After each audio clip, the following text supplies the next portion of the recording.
Castlevania Lords of Shadow 2, you'll be playing Gabriel like you've never played him before. Here to give us a first look at the demo of the newly announced game is Dave Cox. Thanks so much for joining us, man. My pleasure. Always good to see you. Now, let's talk a little bit about Castlevania Lords of Shadows 2 and the demo. This is taking place on the PS3. That's right. And tell us a little bit about the setting.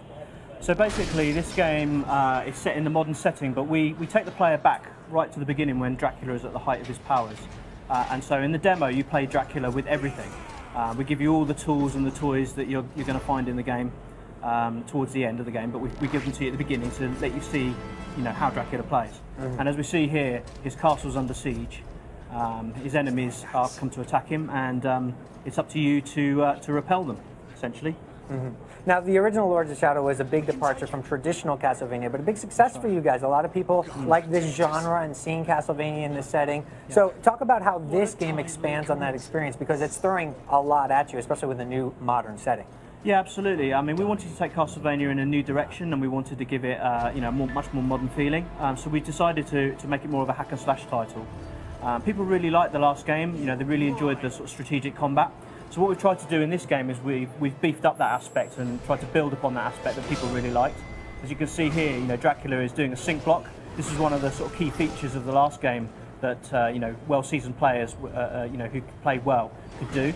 This is essential in combat. So as you can see here, it opens the enemies up for a powerful counter-attack, and it's something that you really need to master right at the beginning of the game, which is why we've made it, an essential aspect of this demo. Excellent. So there's a little bit of a tutorial to start things off like as would be expected, but as the game progresses, there's a lot more depth to the actual interactions in combat, correct? Absolutely, yeah. I mean, this is not just a combat hack and slash game. This is a game where there's a lot of exploration, there are a lot of secrets to find. Obviously, it's a very heavily story-driven game, and that's a very important aspect of it. There's a lot of platforming. Again, it's something that we've tried to improve from the last game. And with this game as well, one of the sort of real new features we've got is the free camera system. In the previous game, the camera was fixed, so we only showed a certain part of the world, and a lot of people really wanted to explore that world. And exploration is such an important part of Castlevania that we felt that we really needed to beef that up with this particular title. So with the free camera system, it gives players a lot more freedom to explore and to look around their environment, and also helps them in combat too. Yes, we see some. Is that going to be something that we see a lot in the game? Absolutely. There's one-on-one. Are those finishers of some sort? Or? Yeah. Dracula, basically, his abilities are powered by blood. So, during combat, you can grab enemies and bite them and take their blood, and that gives you a little health boost. And it also evens down the odds. If you're surrounded by lots of enemies, taking them out one by one is the way to do it. But you can also use your area attacks to do crowd control.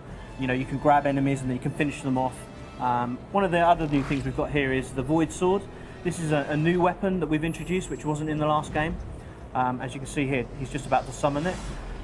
What this does is, when you hit enemies, this recoups your life, essentially. So as you're fighting, you can get life from your enemies. So it's a really good way of evening up the battles. You can see that. Yeah. I also noticed that the UI is very minimalistic. Are you guys going for a hugely cinematic type of experience where that is something essential to make sure that the screen isn't kind of muddled with a lot of information? Absolutely. I mean, the UI in the previous game actually disappeared as you're playing, and it will do the same in this game.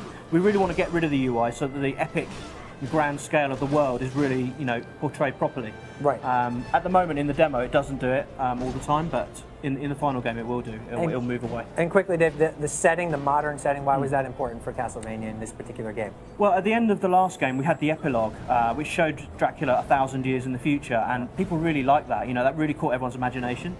And we felt that, we wanted to carry on from there. So at the end of that game, Zobek made an offer to Dracula about ending his immortality. And this is the key story element of the game.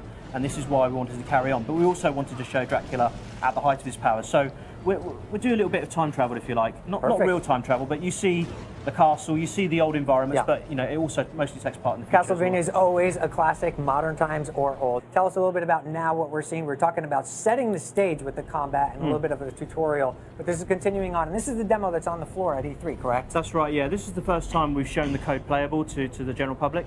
And what we wanted to do is give players a chance to taste Dracula's real power, to see the levels and the environments, and to meet the character for the first time, because the last time we saw Dracula, he was this kind of withered old man, 1,000 years in the future. So we're going back in time now and showing him at the real height of his powers, with all of his abilities, and giving you a little story element of, his battle against the Brotherhood of Light, which is the order that he once belonged to. Now we're showing some platforming, which is a key element of the Castlevania games. We wanted to beef this aspect up because in the last game it was quite slow, quite methodical. This time we're making it a little bit faster, a little bit more interesting. You can highlight your path by pressing the L2 button so you can see where you need to go. This area is quite a simple area, but later on in the game they're quite complicated, so you need to see all the different places that you can explore. Now, the ability to see the environment and where you need to go, is that something that is just story-driven mechanic, or is that something you can turn on and off, or is that something that you wanted to make sure that every player has access to? We wanted to give players, a reason to explore. Having an open world setting, which this game has, which the other game didn't. Players need to have lots of places that they can go to. And in platforming, there are many areas, there are many different branching paths that players can look for, and having the highlighter really helps. Right. This is interesting because when you get out here, you're going to see the Brotherhood sieging the castle, and you're going to meet one of the Titans, one of the sort of key elements of the game, the gigantic Titans. And we wanted to really improve the Titan gameplay.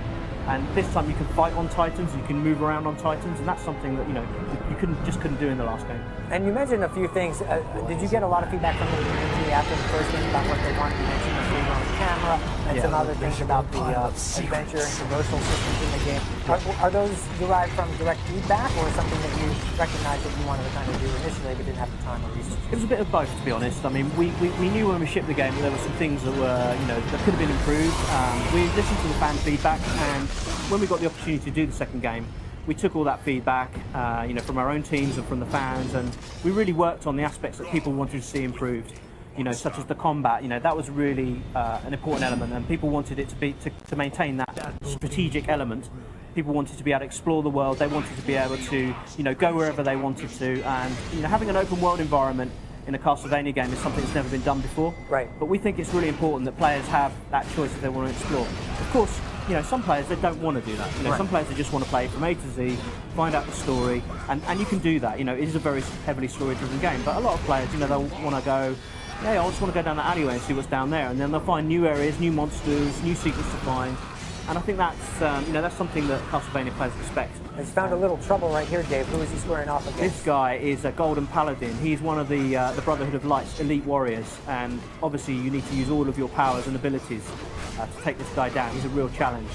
So you've got your Blood Whip, which is your main weapon, which is great for using at range, and your Void Sword, for recouping health. But you need to get close for that. And then you've got a new weapon called the Chaos Claws, which you probably didn't see, which is for breaking down enemy defenses. So we're giving players a lot more tools, for them to enjoy the combat.